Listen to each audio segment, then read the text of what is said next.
Good morning, everyone. I'm Grace McKenna. We're joining you now for special coverage of Tuesday night's deadly UPS cargo plane crash. I'm Jim Stratman. Louisville Mayor Craig Greenberg getting set to speak here in just a few minutes about that crash. We're going to go live to the mayor right now.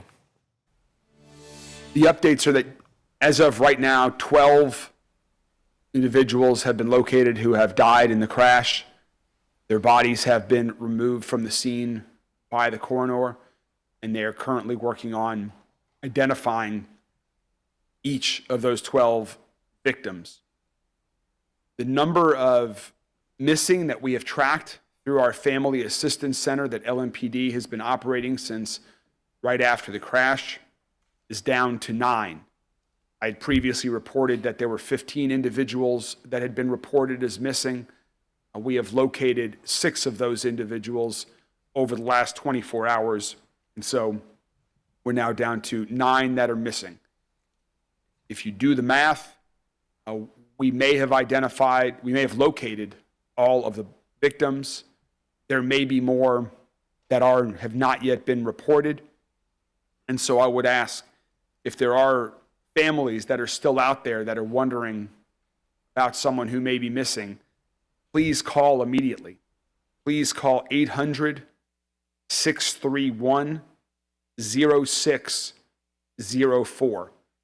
That would be incredibly helpful information if there are still individuals who you have not heard from and you think may have been around the crash site. Our hope is that we have located all of the victims at this point, but again, we do not know. The search will continue. The teams will be out there searching through the debris now in what's called a delayering search in coordination with the NTSB and their investigation about the crash. There will also be individuals that will be looking underneath. There's so much debris there. There is so much charred, mangled metal that not all of the bodies may have been located until you look underneath certain things. And so that is going through the various layers of debris on the field. That will begin now. Everything to date has been just looking at what can be seen without moving debris. NTSB, as they reported yesterday, has identified and located the black box on the voice recorder, and that should be incredibly helpful, assisting with their investigation. And also Jody Myman, our Director of Emergency Management Services, he and members of his team are in close coordination and communication with the NTSB, staying up to date on their search and anything that we can do to assist them with their investigation and communications. We've talked a lot about first responders over the past few days and the amazing work that they did. I want to give a special shout out to one agency, and that is our Muhammad Ali Louisville International Airport Department of Public Safety. At the airport, you may or may not know, but there is a Department of Public Safety just for the airport, fire, EMS, and police, all in one department, led by Chief Josh Grimes. They responded immediately just because of their proximity on the airport. They were the very first responders on the scene that drove through the fences, past the airport boundaries, to immediately begin the first response to the crash and the immediate aftermath. They've had to deal with a lot since then, and I want to give a special thanks to all of the public safety professionals that work for our airport. Thank you all so much. Speaking of the airport, there are 2 runways that are now open at the airport. That is one more than yesterday. There's still one runway that the NTSB is still connected to their investigation. To answer a few other questions that we've been getting from members of the community, which are not yet full answers, but this is the best that we have at the time.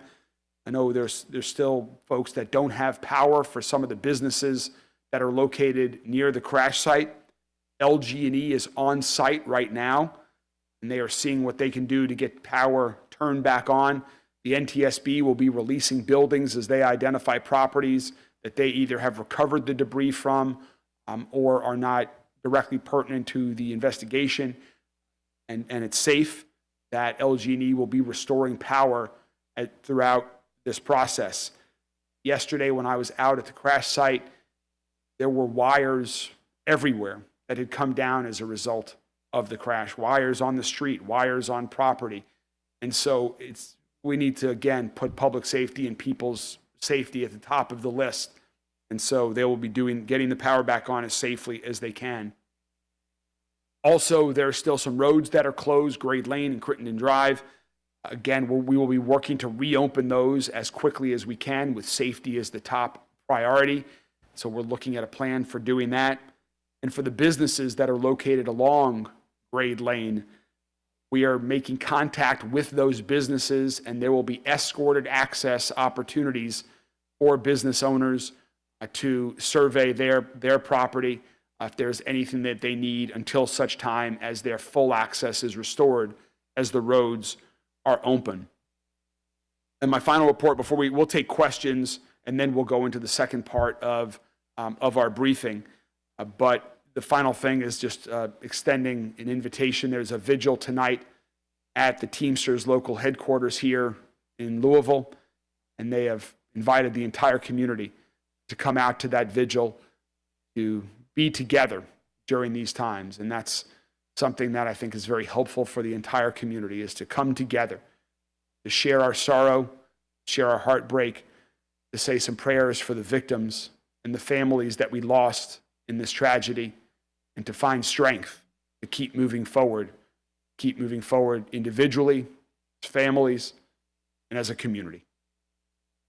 That's the update we have as of right now, and I'm happy to take any questions about the crash before we continue.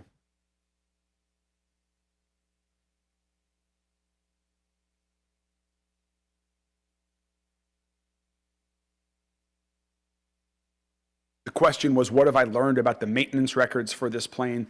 I do not have any information on the specifics about the plane. I will defer to NTSB and UPS on questions related to the investigation. I don't have anything to update on.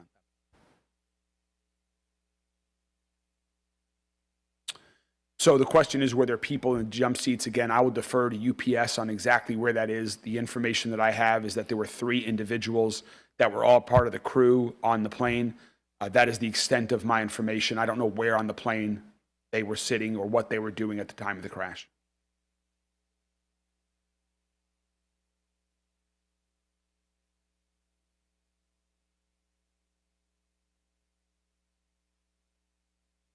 I'll defer to, the question was about the latest on the air quality after the crash, and I'm going to turn it over to Director Jody Myman for that.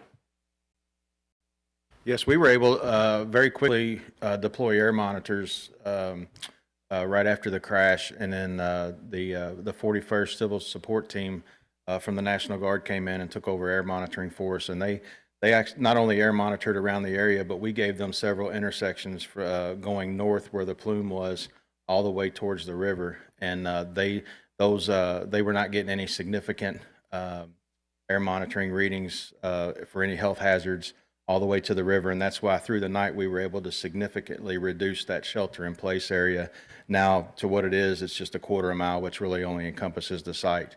We're still continuing air monitoring around the area. It's been a subcontractor coming in, so we've released the 41st Civil Support Team, and now we've got a contractor on site that's doing real-time air monitoring 24/7.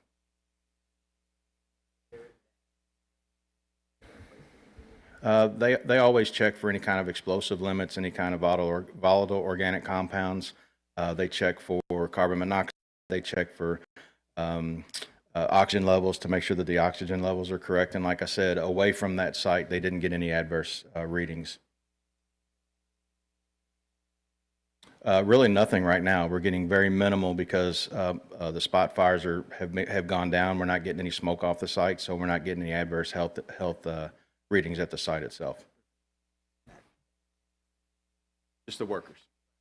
There are also, just to clarify, within that radius that Jody just mentioned, there are very few, if any, individuals that they're beyond the people who are working at the site.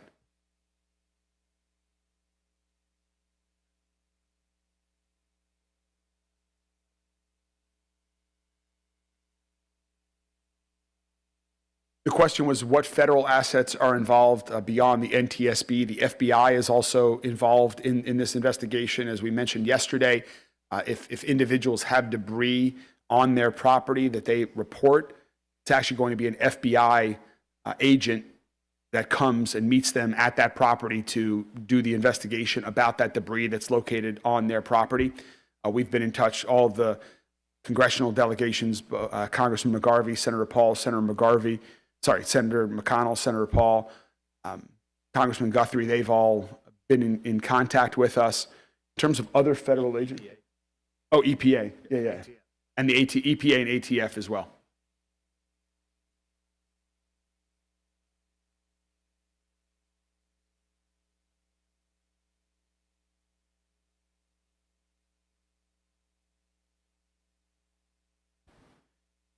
They can report that. Whether that's useful to the investigation or not, I defer that to the NTSB as to what is important for their investigation. I think they're mostly focused on actually parts of the plane, but knowing, my guess is they will want to know where other things happened. I've heard those same reports about things that might have been some mail that might have been on the plane and how far it traveled. It's mind-blowing to hear some of those stories. Yes.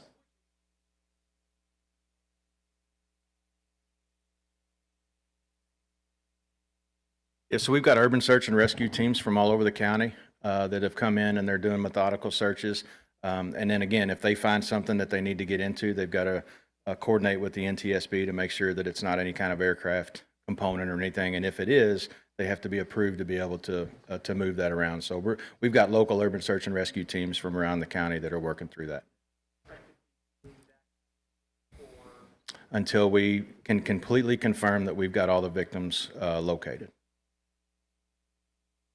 Yeah, many of those members on that urban search and rescue team are members of the various fire departments, including Louisville Fire Department. Chief Brian O'Neill is with us here today as well.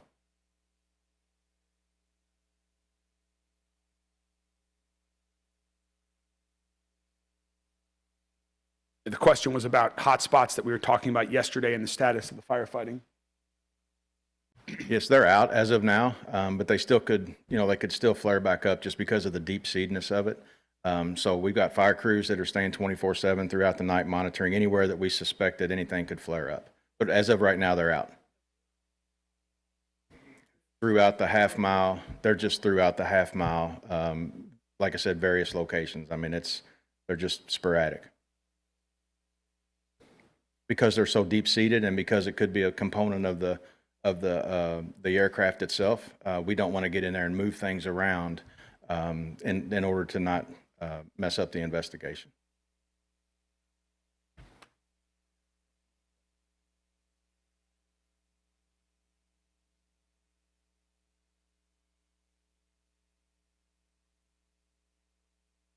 I believe the question was about the 9 who I said are still unaccounted for.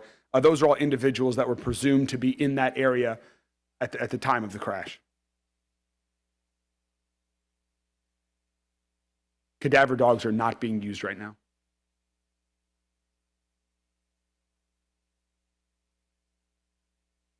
The difficulties of finding the individuals. Well, again, so the 9 people that have been reported missing are family members that have not gotten in contact with these individuals that they have reason to believe might have been in or around that area. We have located 12 victims of this crash, including what we believe to be 3 of the UPS crew. Yesterday, we were able to identify 6 people who were on that list the day before by doing continuous outreach to the individuals in many different ways, or other people that connected with our teams to let them know that they're okay. So we'll continue. We don't have any other information at that point.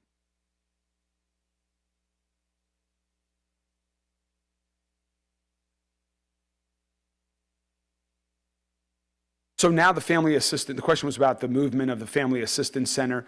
We wanted to have a central, well-known location and we were trying to identify who may be missing that people could easily get to, and that would be heavily publicized to get that information in the hours after the crash. And now that we believe we have identified the individuals who are still being missing. We're looking for privacy for the family to continue to support the families that are searching for answers, that are grieving, and we want to be there to be able to continue to support them in a private setting.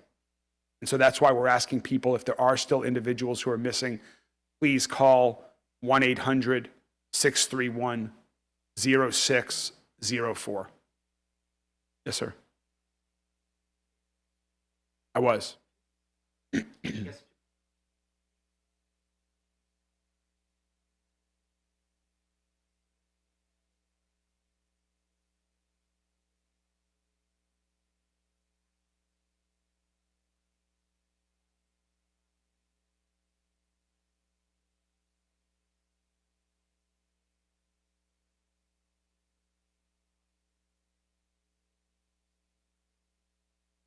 So I'll answer the second question first about the access to the site. The NTSB is controlling the site right now, and so I would direct that question to the NTSB about access to the site for members of the media. In terms of what I saw yesterday, it was tragic, it was horrific. It was, you hear people say, oh, you only see that in the movies. This was worse than the movies. Half a mile long, standing there where you could just see the destruction, the charred, mangled metal. In some cases, at that point, there were still some smoke rising from piles of debris. Saw first responders that were still working intensely, most of whom had just gotten to the scene, some of whom, though, had been there since the night before, that were still working, doing whatever it takes to identify victims, to make sure we could get back safely as a community. Their heroism is unmatched. You see that in times of tragedies like this, but I know from the work that I'm doing right now that it's happening every day in ways large and small across our entire city, across our entire country.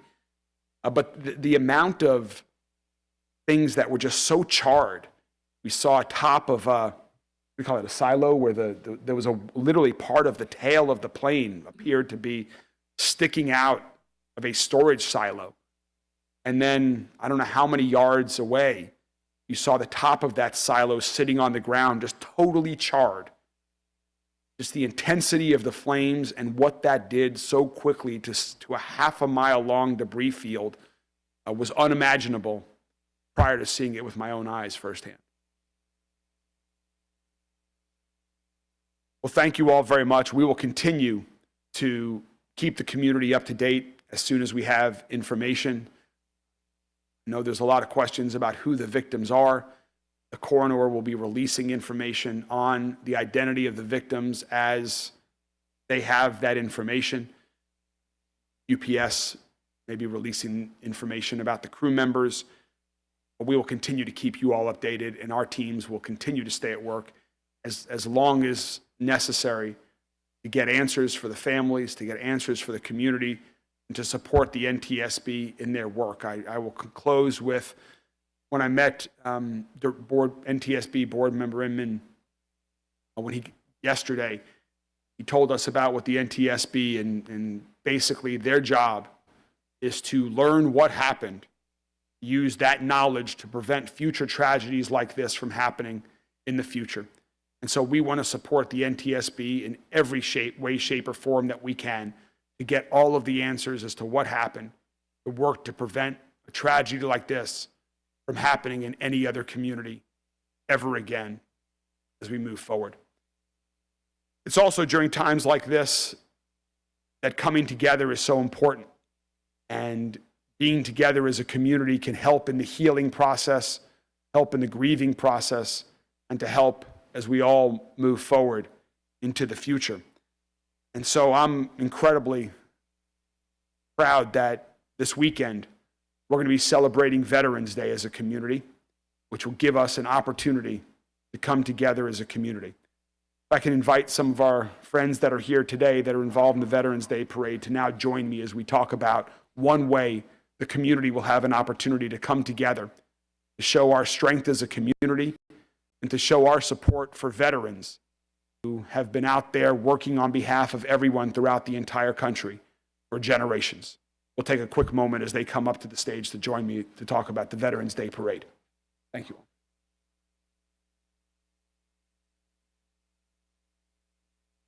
Betsy.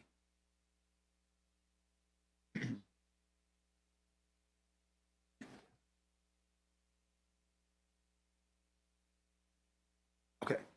Come on up, Betsy. They're going to stay.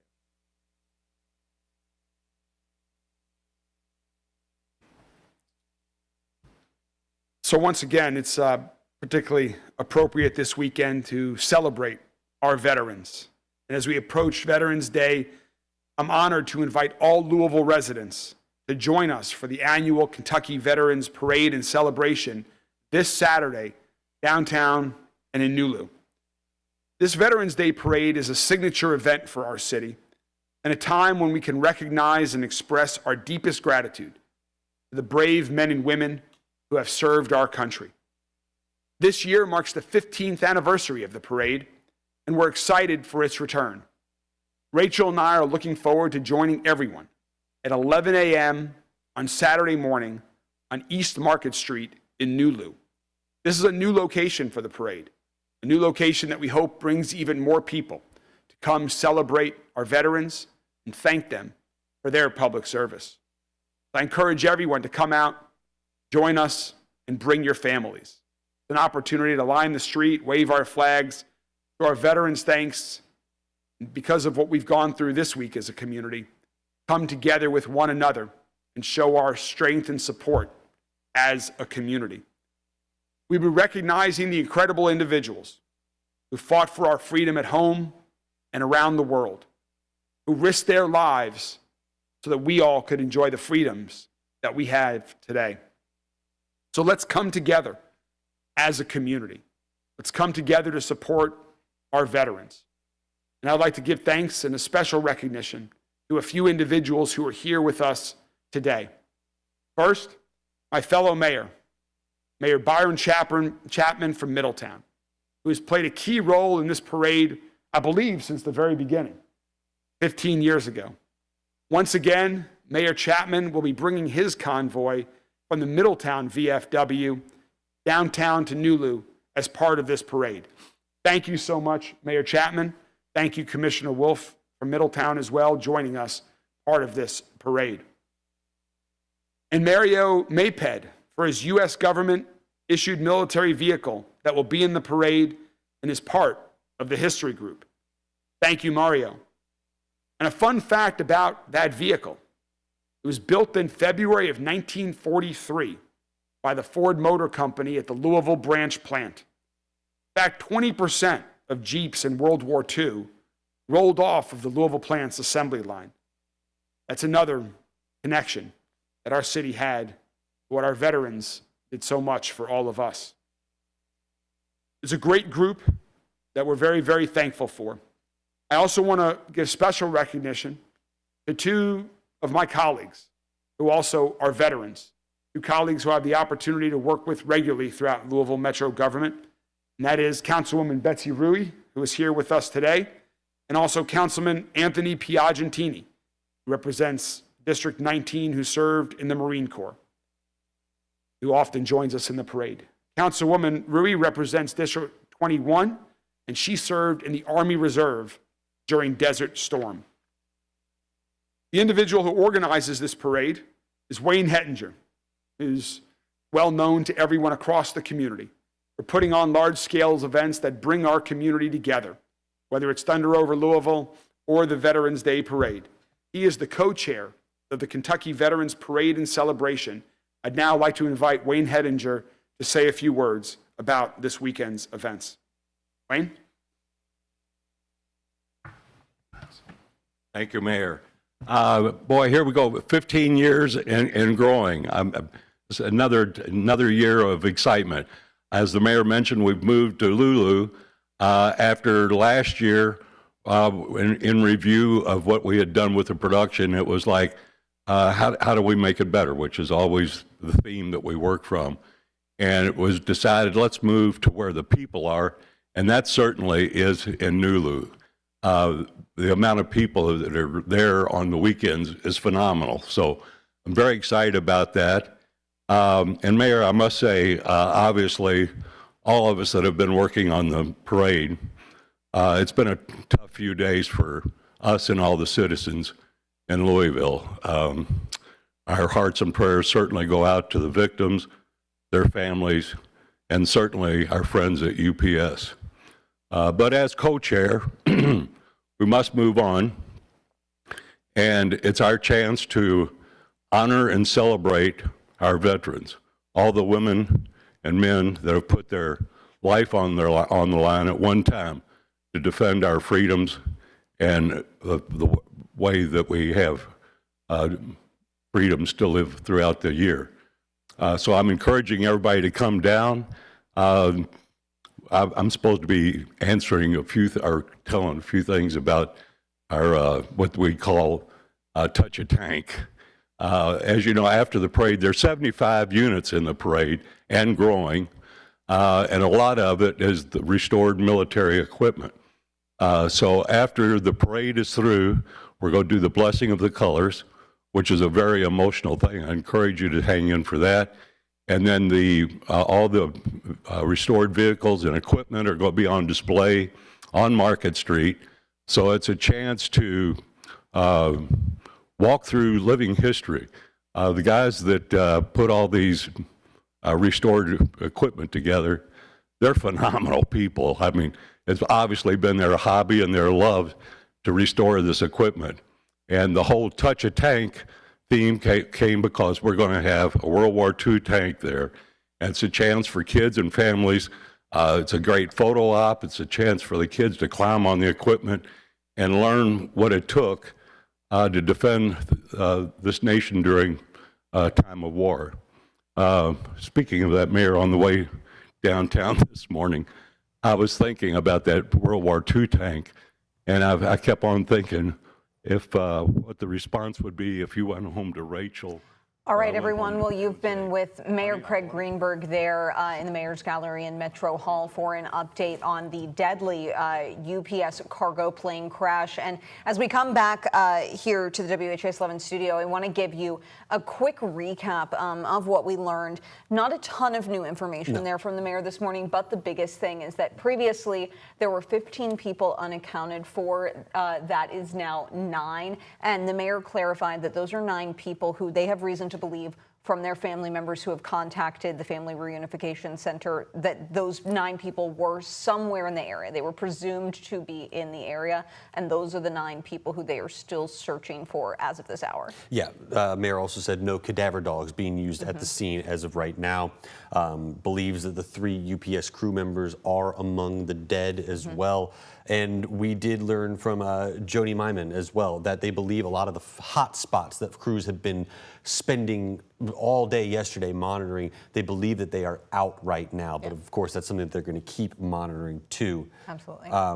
I do just want to read from Mayor Craig Greenberg's words again, just calling that damage there horrific, worse than the movies. We're going to be bringing you more of this story later on today, so certainly look forward to seeing that if you have missed us. Thank you so much for joining us here in this hour. Again, new information there from Mayor Craig Greenberg this morning. And we'll have, of course, more continuing coverage throughout the day here on WHS 11 and on WHS 11 Plus.